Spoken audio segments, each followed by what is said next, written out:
Global Media Group'un idarə heyətinin sədri Elnur Abdullayevlə Haber Global telekanalının baş direktoru Məmməd Gülməmmədovun bu səmimi fotosu ilk baxışda gözəl dostluğun nümunəsi kimi görünə bilər. Lakin media pərdə arxasına bələd olan jurnalistlər üçün bu şəkil sadəcə xatirə yox, həm də düşündürücü suallar yaradır. İki yaxın dostun fotosu hər birimizi maraqlandırır desək, yanılmarıq. Bəs bu dostluğa qədərki yol necə olub? Keçmiş Nəqliyyat Nazirliyinin Nəqliyyatın İntellektual İdarəetmə Mərkəzinin sabiq direktoru, hazırda Global Media Group'un rəhbəri Elnur Abdullayevlə vaxtilə Facebook'da çox üzvlü, izləyicisi çox olan səhifələrini satıb, xəbər saytı açaraq jurnalist olan və sonradan Abdullayevin dostuna çevrilən Məmməd Gülməmmədov ilk başda hər şey normal görünür. O zamana qədər ki, hər iki şəxsin biləyindəki saatı görənə qədər. Məmməd Gülməmmədov Elnur Abdullayev səhifə sataraq təkcə onunla dostlaşmadı, həm də vaxtilə Ziya Məmmədovun oğlu Anar Məmmədovun nəzarətində olan media klanına üzv oldu. Eləcə də Elnur Abdullayev vasitəsilə Anar Məmmədovla yaxınlaşmağa cəhdlər etdi. Proseslərin ardıcıllığına fikir versək, xronologiya belə cəryan edib. Elnur Abdullayev sabiq Nəqliyyat naziri Ziya Məmmədovun yanında çalışarkən, əsas rəhbərlik və maliyyə verən şəxs nazirin oğlu Anar Məmmədov idi.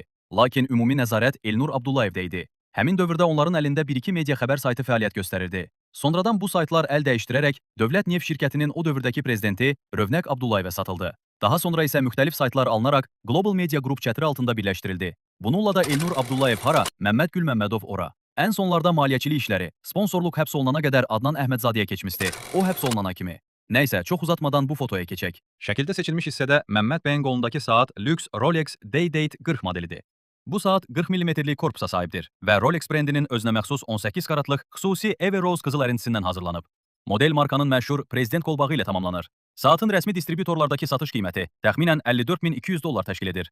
Lakin siferblatın növündən və üzərindəki brilyant daşlardan asılı olaraq bu rəqəm bir qədər də artır. Lüks saatların qlobal ikinci əl bazarında, məsələn Chrono 24 kimi platformalarda isə bu modelin qiyməti siferblatın rənginə və saatın vəziyyətinə görə $48.000 ilə $62.000 arasında dəyişir. Keçmiş nazirliyin sabiq vəzifəli şəxsi Elnur Abdullayevin qolundakı saat Hublot Big Bang brendinin Azərbaycan bayrağının rəngləri və milli atributları ilə bəzədilmiş eksklüziv buraxılışıdır. Limited Edition. Dövlət bayrağının mavi, qırmızı və yaşıl rənglərini xüsusi siferblat və kəmər dizaynında əks etdirən bu cür xüsusi modellər məhdud sayda istehsal olunur. Qızıl korpuslu King Gold və ya mürəkkəb mexanizmli Unico bu eksklüziv saatların qiyməti $25.000-dan başlayaraq $50.000-dan $100.000-a qədər və daha yuxarı həddə qədər dəyişir. Məmməd Gülməmmədovun digər fotoda qolundakı saat isə rəsmi mağazalarda $8.150 funt, təxminən $10.500 qiymətinə satılan mavi skeleton siferblatlı və polad gövdəli Tag Heuer Carrera Carrele Heuer 02 xronograf modelidir.